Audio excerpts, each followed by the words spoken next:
वंदे पुरुषोत्तम। आलोचना प्रसंग भाग 2 से 24 दिसंबर सन 1941 की श्री ठाकुर जी से वार्तालाप। संध्या बीत चली है। मातृ मंदिर के 2 मंजिले पर की आश्रम बालिकाओं की पूजा रति व स्तोत्र पाठ आरंभ हो गया है। घर घर में परिवार के सभी व्यक्ति मिलकर विनती प्रार्थना आदि कर रहे हैं। एक और अतिथिशाला में आज सत्संग का एक विशेष अधिवेशन है। आज ईसा के जीवन और वाणी पर आलोचना होगी। वातावरण बिल्कुल शांत है। चारों ओर लोग प्रार्थना में लीन हैं। श्री ठाकुर अपने आप में मग्न हो बैठे हैं। स्तब्धता भंग करते हुए हक साहब ने प्रश्न किया, पुनर्जन्म का क्या कोई चीज है? श्री ठाकुर जी बोले, आप लोग जिसे रोज कयामत कहते हैं, मैं तो समझता हूं कि उसे पुनर्जन्म कहा जाता है। मनुष्य जैसा भाव लेकर संसार से विदा होता है, उसी भाव में जहाँ स्त्री पुरुष का मिलन होता है, वहीं उसके पुनरागमन होने की संभावना रहती है। पुनः शरीर कायम होने की जो रीति है, शायद इसे ही रोज कयामत कहा गया है। मैंने तो कुरान पढ़ा नहीं है, एक मूर्ख व्यक्ति हूँ। क्या करना चाहिए और क्या नहीं करना चाहिए मैं नहीं समझता, पर मेरी बुद्धि में जो बात आती है वही मैं कहता हूँ। मैंने सुना है पुनर्जन्म की बात कुरान में भी है। हक साहब बोले, मैंने सुना है, आपने नूर और आवाज़ अनुभव किया है। हमारे लिए अनुभव करना क्या संभव है? ऐसी अनुभूति से हमें लाभ क्या होता है? श्री ठाकुर जी बोले, मैंने किसी दिन भी लाभ हानि की धारणा लेकर कुछ नहीं किया है। नाम करने में बहुत अच्छा लगता था। अपनी मर्जी के अनुसार नाम करता था। बिना नाम किए रह नहीं सकता था। क्या मिलेगा क्या होगा ऐसी कोई चिंता नहीं थी, पर इसके लिए मुझे एक आकुल नशा था। गहराई से और भी गहराई में चला जाता था। इस अनुशीलन के पथ पर कितनी चीज़ें देखी जाती हैं, सुनी जाती हैं, वह एक अपरूप दुनिया है, पर अनुराग ही इसकी मूल चीज़ है। अनुराग युक्त अनुशीलन से हमारे मस्तिष्क कोशों में जितना ही दहन ताप की सृष्टि होती है, उतना ही शब्द और रोशनी को अनुभव किया जा सकता है। इसके द्वारा हमारी प्रतिक्रियाशीलता तथा ग्रहण क्षमता की वृद्धि होती है। वैसी स्थिति में दुनिया की सारी चीज़ें तीक्ष्ण रूप से बोध की जा सकती हैं। ये सारे बोध जितना ही इष्ट सूत्र में ग्रथित तथा समाहित होते हैं, उतना ही समाहारी प्रज्ञा का आविर्भाव होता है। मैं अपने प्रत्यक्ष बोध पर अवलंबित होकर ही सारी बातें करता हूँ। मैंने कोई पुस्तक नहीं पढ़ी है, किंतु अपने जीवन में जो कुछ अनुभव किया है, उस पर अवलंबित होकर ही सब कुछ के मूल स्पंदन का निरीक्षण कर सकता हूँ। आप करें, आपको भी होगा। आपने सब कुछ देखा है, सब कुछ अनुभव किया है। रसूल, सेवक, अल्लाह, अनुरक्त ऐसे एक व्यक्ति को यदि पाएं तो उनकी शरण में जाएं। उन्हें केंद्र मानकर चलने से रसूल आपके जीवन में जीवंत हो उठेंगे। मैंने सुना है आप लोगों में भी मार्फती साधना की बातें हैं। हक साहब बोले, यदि मुसलमानों में ऐसा सिद्ध पुरुष नहीं मिले, वे अन्य संप्रदाय के हों, तो क्या हम उन्हें ग्रहण कर सकते हैं? श्री ठाकुर जी बोले, चाहे वे किसी संप्रदाय के क्यों न हों, उनका यदि रसूल के प्रति अनुराग रहे एवं वे रसूल के प्रति आपके अनुराग को संजीवित कर सकें, आपके विचार में किसी तरह का आघात न पहुंचने दें, तो आपको क्या कोई असुविधा होगी? दीक्षा कुछ और है और धर्म परिवर्तन कुछ और है। यदि धार्मिक जीवन यापन में पितृपुरुष और पितृकृष्टि को अस्वीकार करना पड़े, तो वह एक तरह की विश्वासघातकता ही होगी।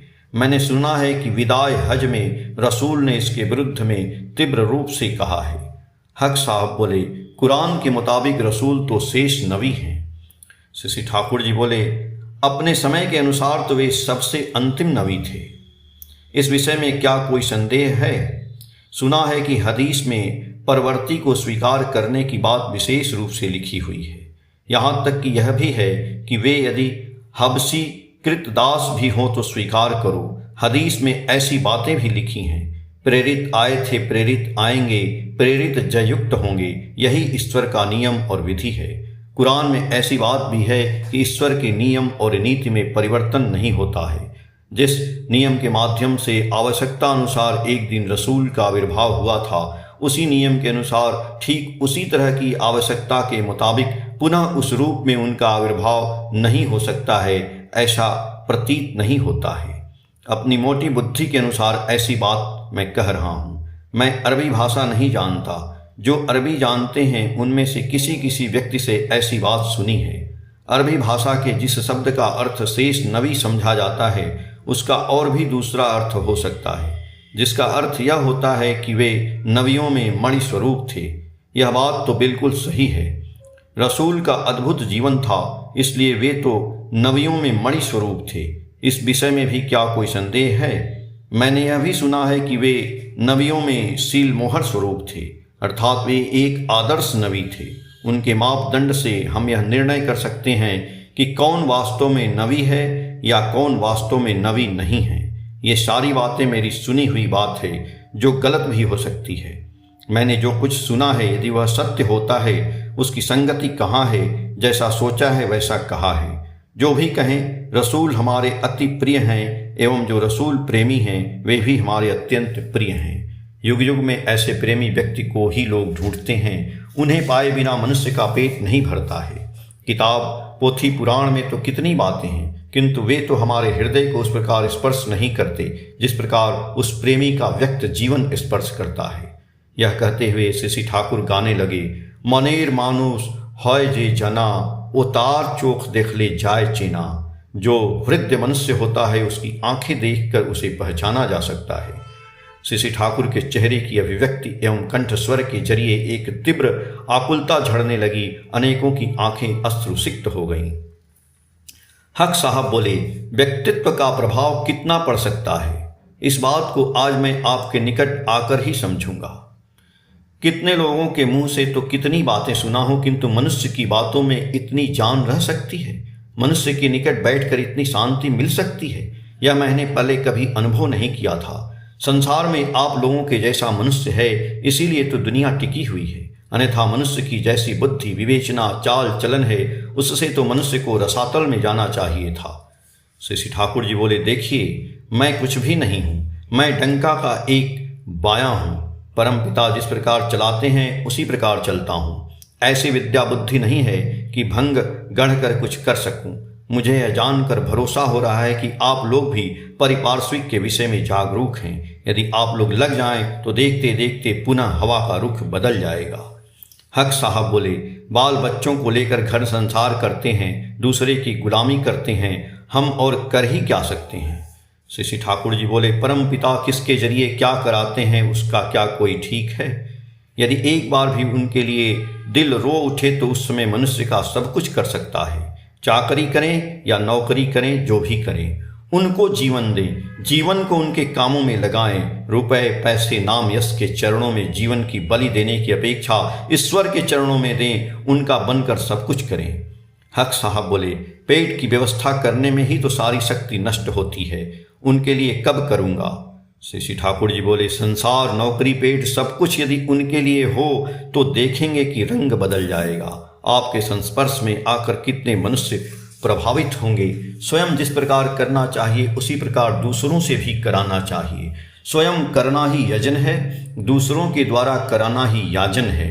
दोनों एक साथ चलाने पर भाव शीघ्रतर पुष्ट होता है। अपनी और समाज की ओर मद्देनजर रखकर ऐसा करना चाहिए।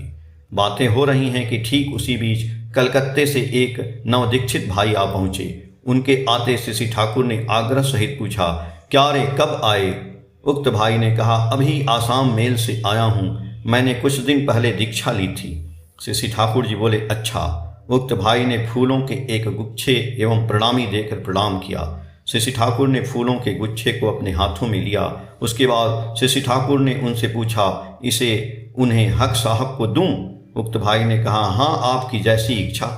श्री ठाकुर ने फूल के गुच्छे को हक साहब को देते हुए कहा, आपके हाथों में यह सुंदर लगेगा। हक साहब विनीत भाव से प्रणाम करते हुए बोले, आपका आशीर्वाद। कलकत्ता से उक्त भाई ने कुछ मिठाइयाँ लाई हैं। देवी भाई को इंगित करते ही वे उन्हें साथ लेकर श्री बड़मा को मिठाई देकर आए।